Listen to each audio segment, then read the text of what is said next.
નમસ્કાર, આપ જોઈ રહ્યા છો સ્પાર્ક ટુડે ન્યૂઝ। એકતાનગર ખાતે રાજ્યપાલ આચાર્ય દેવવ્રતજીની પ્રેરક ઉપસ્થિતિમાં વિશેષ પ્રાકૃતિક કૃષિ પરિસંવાદ યોજાયો।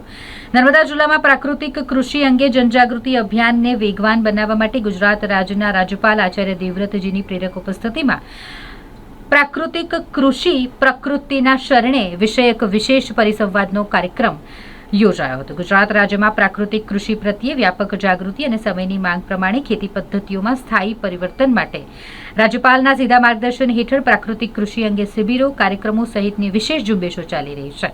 ખેડૂતો પણ પ્રાકૃતિક કૃષિ તરફ આકર્ષિત થયા છે અને પોતાના જીવનમાં ગુણાત્મક પરિવર્તનનો અનુભવ કરી રહ્યા છે।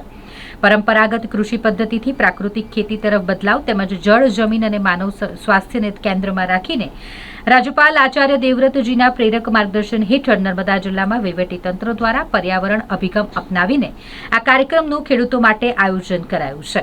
રાજ્યપાલ દ્વારા ખેડૂતોને આર્થિક રીતે આત્મનિર્ભર બનાવવા માટે માત્ર દેશી ગાયના ગોબર અને ગૌમૂત્રથી ઝીરો બજેટ પ્રાકૃતિક ખેતી પદ્ધતિ, તેની જરૂરિયાત, લાભો, ઉત્પાદન, ગુણવત્તા અને આવક વૃદ્ધિ જેવા અગત્યના મુદ્દાઓ પર માર્ગદર્શન આપ્યું।